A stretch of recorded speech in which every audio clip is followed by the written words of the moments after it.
Hello दोस्तों, आज आपका फिर से स्वागत है मेरे YouTube चैनल क्विक स्टडी पर।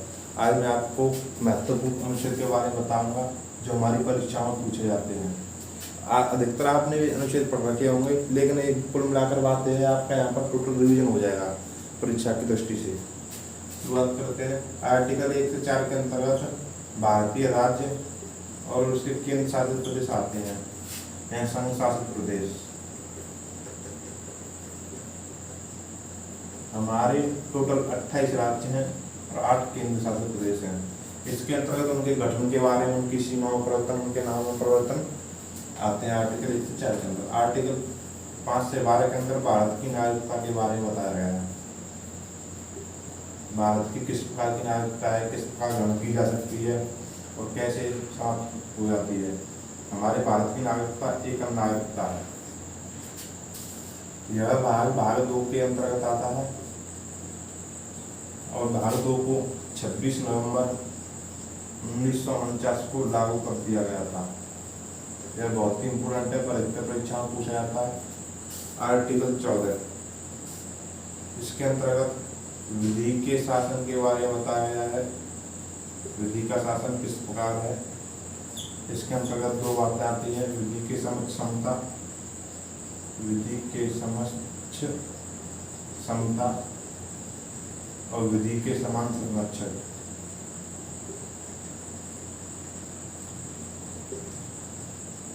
इसका मतलब विधि के सामने सभी समान हैं और विधि सभी के लिए सही प्रकार से समान है। विधि के लिए सभी समान है, विधि के सामने सभी समान है। आर्टिकल 70 अस्पृश्यता कम करता है।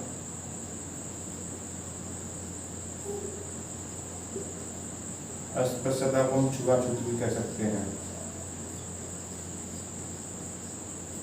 और इसे दंडनीय अपराध माना गया है। यह एक दंडनीय अपराध है। आर्टिकल 17। आर्टिकल 18, इसके अंतर्गत उपाधियों का मुक्त किया गया है।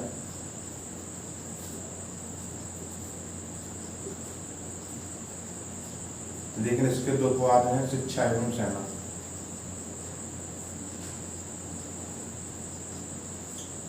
आर्टिकल 19 फर्स्ट, इसके अंतर्गत वाक और व्यक्ति विषय स्वतंत्रता है।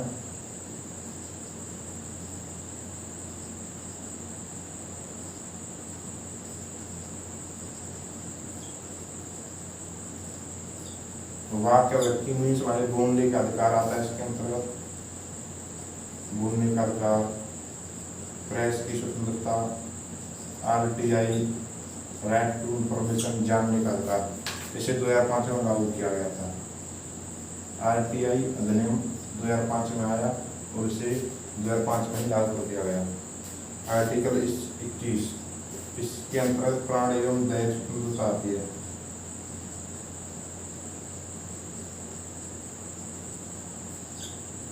इसी के अंतर्गत 86वां संविधान संशोधन निगम, 86वां संविधान संशोधन द्वारा 2002 में शिक्षा का अधिकार जोड़ा गया। शिक्षा का अधिकार इसी के अंतर्गत आता है। आर्टिकल 23, बेगार एवं दास प्रथा कम करती है। बेगार एवं दास प्रथा कम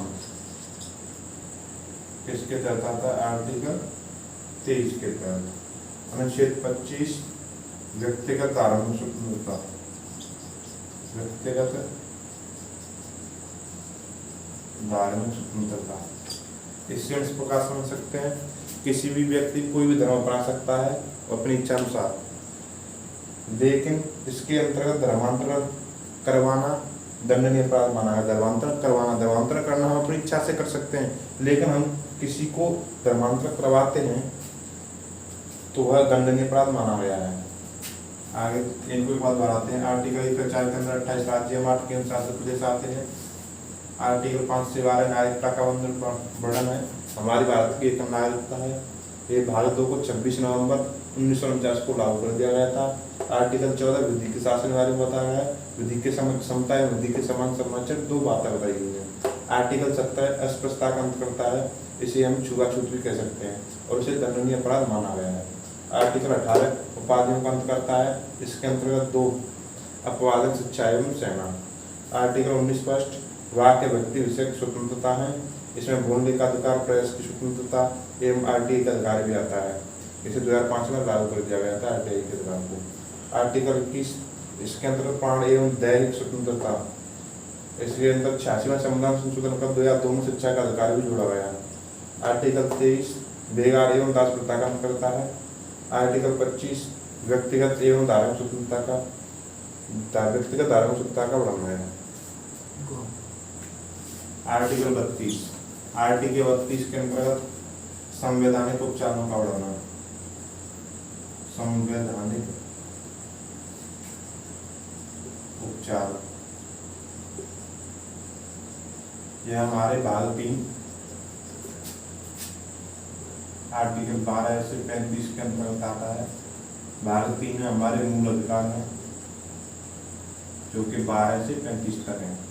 मूल अधिकारों को हनन के लिए सुप्रीम कोर्ट हमारा 5 प्रकार की रिट जारी करता है आर्टिकल 32 के अंतर्गत, और इसी को डॉक्टर भीमराव अम्बेडकर ने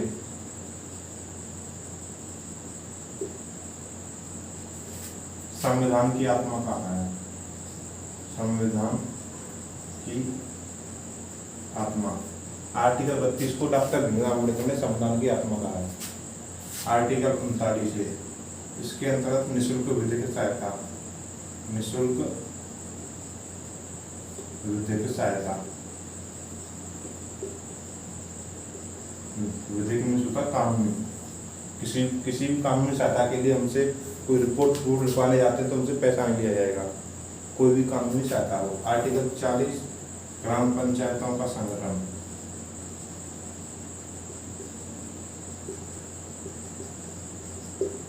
आर्टिकल 44 भारतीय सिविल संहिता।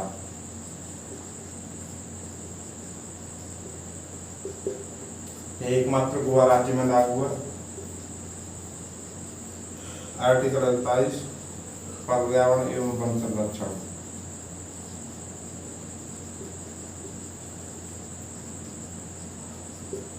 आर्टिकल 50 कार्यपालिका को न्यायपालिका से पृथक करता है।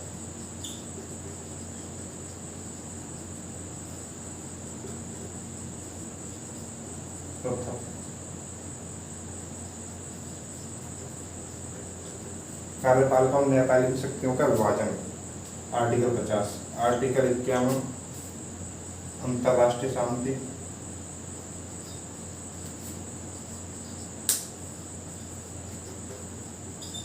एवं भारतीय विदेश नीति, भारत की विदेश नीति के बारे में वर्णन। आर्टिकल 51। आर्टिकल 52 राष्ट्रपति का पद है। इसमें भारत का एक राष्ट्रपति होगा, एक संवैधानिक पद है आर्टिकल 52 के अंतर्गत। आर्टिकल 53 राष्ट्रपति की कार्यपालिका शक्तियों का वर्णन है।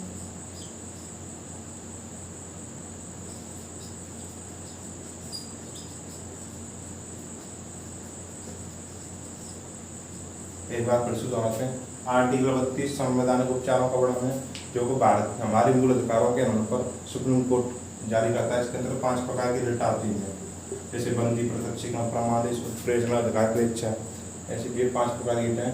आर्टिकल 32 को डॉक्टर भीमराव अम्बेडकर ने संविधान की आत्मा कहा था। आर्टिकल 39 स्पष्ट निःशुल्क विधिक सहायता प्राप्त करते हैं। इसके तहत आर्टिकल 40 के अंतर्गत ग्राम पंचायतों का संगठन का वर्णन है। आर्टिकल 44 भारतीय सिविल संहिता का वर्णन है, केवल एकमात्र गोवा राज्य में लागू है। आर्टिकल 48 पर्यावरण एवं वन का संरक्षण आता है। आर्टिकल 50 कार्यपालिका को न्यायपालिका से पृथक करता है। आर्टिकल 51 अंतरराष्ट्रीय शांति एवं विदेश नीति आती है। आर्टिकल 52 राष्ट्रपति के पद का वर्णन है। आर्टिकल 53 कार्यपालिका शक्तियों का वर्णन है। इससे पहले मैंने देखा था आर्टिकल 53 के अंतर्गत राष्ट्रपति की कार्यपालिक शक्तियों का वर्णन है। आर्टिकल 7 राष्ट्रपति की शपथ, राष्ट्रपति की शपथ। आर्टिकल 6 राष्ट्रपति पर महाभियोग, महाभियोग कह सकते हैं राष्ट्रपति को हटाने की प्रक्रिया जो कुछ संसद में चालू होती है, संसद में लाई जाती है, संसद के 2/3 मत से, कितने से 2/3 मत से पारित होगा महाभियोग, तब राष्ट्रपति को हम हटा सकते हैं। दोनों सदनों से, लोकसभा एवं राज्यसभा दोनों सदनों से होनी चाहिए। आर्टिकल 72 राष्ट्रपति की क्षमादान शक्तियां, राष्ट्रपति की क्षमादान शक्ति कौन है? आर्टिकल 76 भारत के महान्यायवादी, भारत के महान्यायवादी का वर्णन है। आर्टिकल 79 इसके अंतर्गत संसद का वर्णन है। आर्टिकल 80 के अंतर्गत राज्यसभा का वर्णन है। आर्टिकल 81 के अंतर्गत लोकसभा का वर्णन है। इसे हम इस प्रकार से याद कर सकते हैं, सरल सरल। स से संसद 79 आर्टिकल के अंतर्गत, र से राज्यसभा आर्टिकल 80 के अंतर्गत, ल से लोकसभा आर्टिकल 81 के अंतर्गत। आर्टिकल 85 लोकसभा, राष्ट्रपति लोकसभा को भंग कर सकता है, लोकसभा को भंग कर सकता है प्रधानमंत्री की सिफारिश पर। आर्टिकल 85 के तहत राष्ट्रपति प्रधानमंत्री की सिफारिश पर लोकसभा को भंग कर सकता है। आर्टिकल 105 संसदीय विशेषाधिकार है, संसदीय विशेषाधिकार।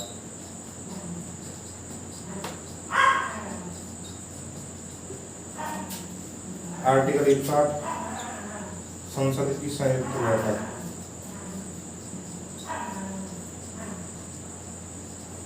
राष्ट्रपति बुलाता है, लेकिन इसकी अध्यक्षता लोकसभा अध्यक्ष करता है, लोकसभा अध्यक्ष बुलाता तो राष्ट्रपति है आर्टिकल 108 के तहत, लेकिन इसकी अध्यक्षता लोकसभा अध्यक्ष करता है।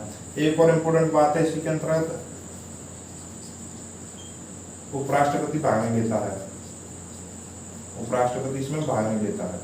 दोहराते हैं, आर्टिकल 7 के अंदर राष्ट्रपति शपथ का वर्णन, आर्टिकल 61 के अंदर राष्ट्रपति पर महाभियोग चलाया जाता है। आर्टिकल 72 राष्ट्रपति की क्षमादान शक्तियां, आर्टिकल 76 के अंदर महान्यायवादी का वर्णन है। आर्टिकल 79 के अंदर संसद, 80 के अंतर्गत राज्यसभा, 81 के अंतर्गत लोकसभा, 85 के अंतर्गत लोकसभा को राष्ट्रपति भंग कर सकता है, लेकिन प्रधानमंत्री की सिफारिश पर। आर्टिकल 105 के अंदर संसद के विशेषाधिकार है। आर्टिकल 108 के अंतर्गत संसद की संयुक्त बैठक बुलाई जाती है, राष्ट्रपति बुलाता है, लोकसभा अध्यक्ष इसकी अध्यक्षता करता है, लेकिन इसमें उपराष्ट्रपति भाग नहीं लेता। आगे आर्टिकल 160 में पढ़ा था हमने संसद की संयुक्त बैठक। आर्टिकल 110 इसके अंतर्गत धन विधेयक आता है, धन विधेयक। आर्टिकल 110 के अंतर्गत धन विधेयक जो केवल लोकसभा में प्रस्तुत होता है, लोकसभा में प्रस्तुत होता है केवल धन विधेयक, राज्यसभा में प्रस्तुत नहीं होता। आर्टिकल 112 के अंतर्गत सामान्य वार्षिक वित्तीय विवरण, वित्तीय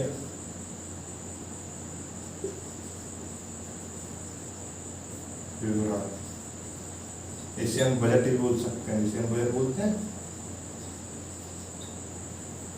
आर्टिकल 123 राष्ट्रपति अध्यादेश जारी करता है, आर्टिकल 123 के तहत राष्ट्रपति अध्यादेश जारी करता है। आर्टिकल 124 सुप्रीम कोर्ट के न्यायाधीशों का गठन, सुप्रीम कोर्ट का गठन भी कह सकते हैं, सुप्रीम कोर्ट के न्यायाधीशों का गठन। आर्टिकल 129 सुप्रीम कोर्ट एक अभिलेख न्यायालय है, सुप्रीम कोर्ट कैसा है? अभिलेख। इससे मतलब है सुप्रीम कोर्ट के सभी न्याय लिखे जाते हैं और उनको जरूरत पड़ने पर हम वापस देख सकते हैं, और इस प्रकार के सुप्रीम कोर्ट द्वारा कोई न्याय दिया गया ऐसा ही केस हाई कोर्ट में आता है तो हाई कोर्ट सुप्रीम कोर्ट के उस न्याय को देखकर ही ऐसा ही फैसला देगा, उसके अभिलेख को देखकर वही सेम फैसला देगा। आर्टिकल 143 राष्ट्रपति सुप्रीम कोर्ट से परामर्श मांग सकता है, आर्टिकल 143 के तहत राष्ट्रपति सुप्रीम कोर्ट से परामर्श मांगता है। आर्टिकल 148 इसके अंतर्गत भारत के CAG की वर्णन है controller and attorney general of India. इसे कहते हैं हम नियंत्रक एवं मालिका परीक्षक, नियंत्रक एवं मालिका परीक्षक। वर्तमान में कमेंट बॉक्स में छात्र बताएं वर्तमान में कौन है हमारे CAG नियंत्रक एवं मालिका परीक्षक। ये क्वेश्चन आपके लिए। आर्टिकल 153 राज्यपाल के पद का वर्णन है। आर्टिकल 161 राज्यपाल की क्षमादान शक्तियां।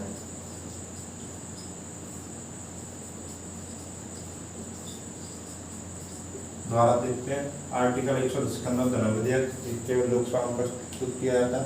आर्टिकल 112 सामान्य वार्षिक वित्तीय विवरण, यहाँ पर इसे व्यय भी कर सकते हैं। आर्टिकल 123 राष्ट्रपति अध्यादेश जारी करता है। आर्टिकल 124 सुप्रीम कोर्ट न्याय के न्यायाधीशों का गठन है। आर्टिकल 129 सुप्रीम कोर्ट एक अवैधानिक न्यायालय है। आर्टिकल 141 राष्ट्रपति सुप्रीम कोर्ट से परामर्श मांग सकता है। आर्टिकल 148 CAG का वर्णन नियंत्रक एवं मालिका परीक्षक। आर्टिकल 153 राज्यपाल के पद का वर्णन है। आर्टिकल 161 राष्ट्रपति की क्षमादान शक्ति का वर्णन। तो हेलो दोस्तों, यह वीडियो मेरी कैसी लगी? इसमें आपके महत्वपूर्ण अनुच्छेद के बारे में बताया गया है जो अधिकतम परीक्षाओं पूछे जाते हैं।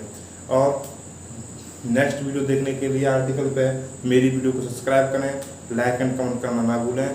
Thank you.